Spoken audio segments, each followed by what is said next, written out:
Hello everyone, and welcome back to yet another video on business economics. Like in the last video, we have covered few topics of Unit 1, and in this video, we'll be covering up remaining topics, right? So I'll be sharing my presentation with you guys.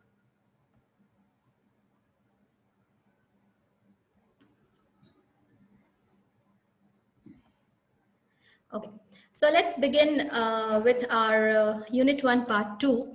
So the topics we're going to cover here are tools for economic analysis, right? The very first one is function. So a function explains the relationship between two or more economic variables. It's a simple technical term is used to analyze and symbolize a relationship between variables. It is called a function. Now, a function indicates how the value of dependent variable depends on the value of independent or other variables. It also explains how the value of one variable can be found by specifying the value of other variable, right? For instance, the economist generally links demand for goods depends upon the price. So it's expressed on D is F function of P price. So D is demand, F is function, and P is price. That is the price of the commodity, like it varies, it changes the demand for a particular commodity. So if price is high, the demand is low, and vice versa. That is a relationship. So functions are classified into two types, namely explicit functions and implicit functions. Like explicit functions is one in which the value of one variable depends on the other in a definite form, right? For instance, the relationship between demand and price, implicit function, is one in which the variable are interdependent. The next tool is equations. Now, economic theory is a verbal expression of the functional relationship between economic variables. So when the verbal expressions are transformed into algebraic form, we get equations. So the term equation is a statement of equality of two expressions or variables, right? So the two expressions of an equation are called the two sides of equation. So equations are used to calculate the value of an unknown variable. So an equation specifies the relationship between dependent and independent variable.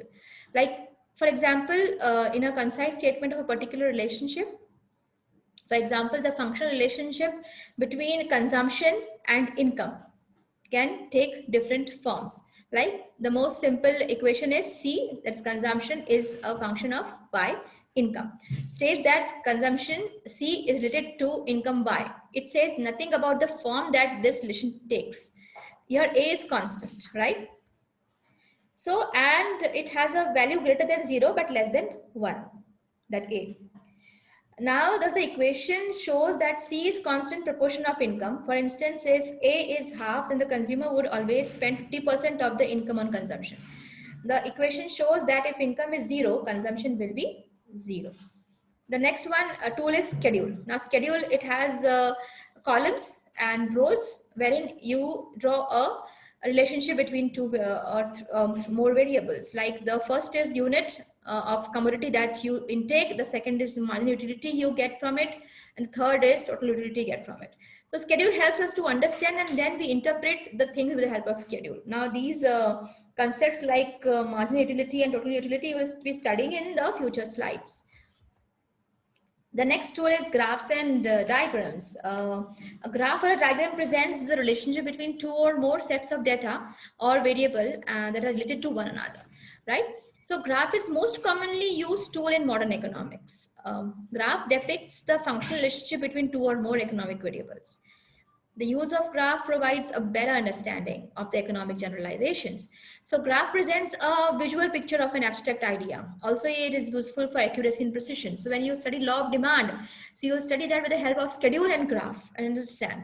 So graphs can be drawn only two-dimensional figures on a plain paper. So it represents the value of only two variables at a time. So the common method of constructing a graph or a diagram is described below. Like you can see the figure, a graph, it has a horizontal line termed as x-axis and a vertical line termed as y-axis. So the point of intersection between x and y-axis is termed as origin point O.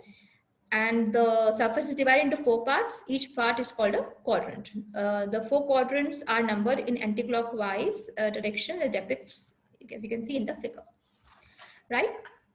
So these were tools of economics that we studied. Now let's understand the basic concepts used in economics.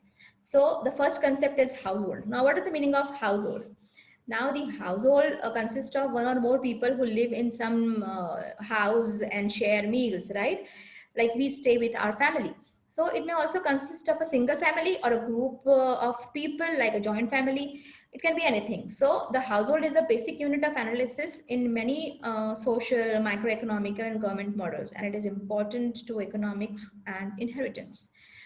The next concept is consumer. Now, who are the consumers? They are individuals who pay some amount of money for the things required to consume goods and services. Like we are consumers. We go and buy groceries. We go and buy some cosmetics. So we become consumers. So the consumers plays a vital role in economic system of a capitalist economy because the money flows in the economy because of consumers. Well, firm.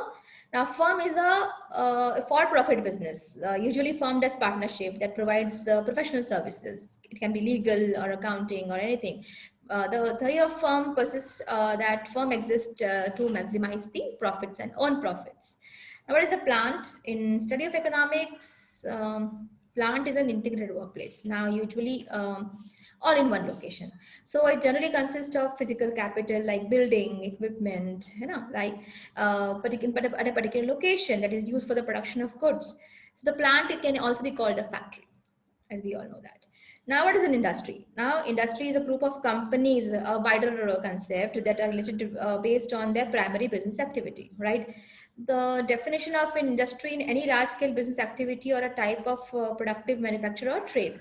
Like for example, coal mining business. No, it is like an industry, any particular branch of productive, especially manufacturing, enterprise, paper industry, any large scale business activity like tourist industry. So these are examples of industries.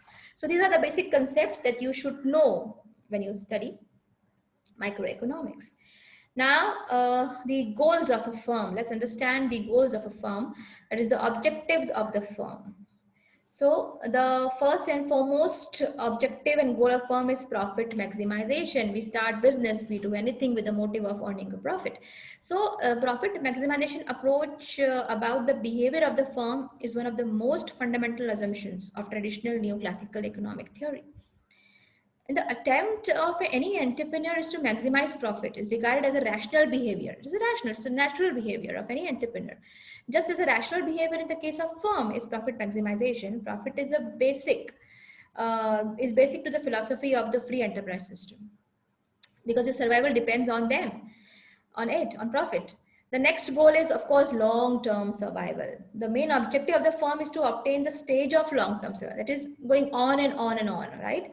So a firm having this aim is always reviewed cautiously and all decisions are safely oriented so as to survive. It cannot take decisions drastically and without any research because that may prove very fatal for the survival of the firm. So such firms do not like to reap larger profits in the short run, but prefer lower profits in the long run because they want to survive in the long run.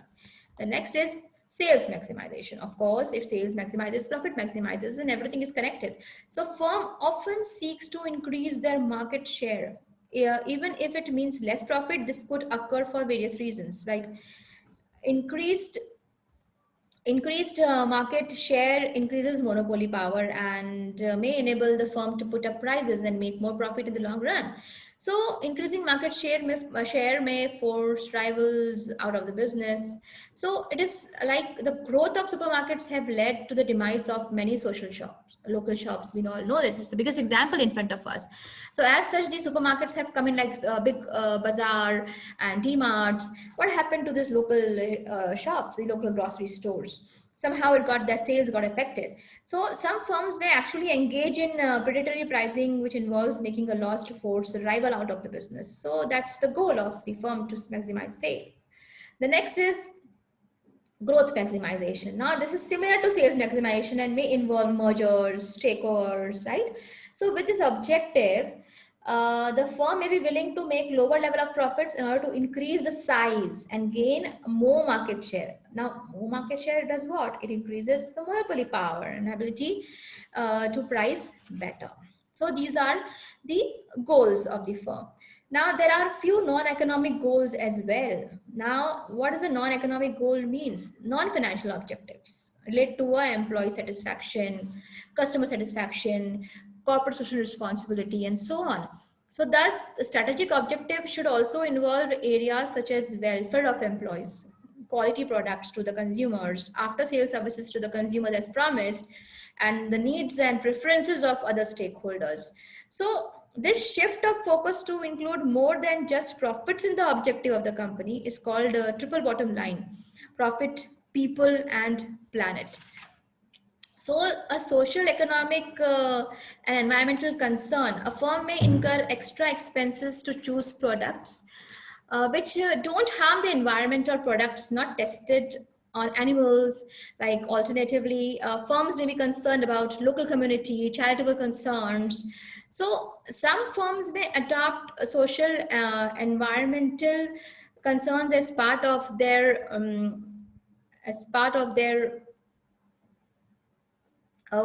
branding. So this can ultimately help profitability as a brand becomes more attractive to consumers. So some firms may adopt social environmental concerns on principle alone, even if it does little to improve sales brand image. Right. So what we have studied, the goals like profit maximization approach, the long-term survival approach, the long-term survival goal of an organization. Then we have studied the sales maximization goal of an organization. Right. You can just give it a read that what is on the slide to have a better understanding. The fourth one we have studied is growth maximization goal of an organization, right? Wherein they have mergers and acquisitions happening, right? And non-economic goals, as we studied, that it's about satisfaction of consumers and corporate social responsibility and so on. So this is about social environmental concerns, that is non-economic goal, right? So after this, so this ends your first unit with the goals, and we'll continue with second unit in our next video. You should watch the video thoroughly, go through it, understand the concepts, right? And I'll be sharing here, if you want, I'll be sharing you my presentations also with you. So let's see you in the next video. Till then, you study and keep watching the videos and learn and understand. Thank you so much.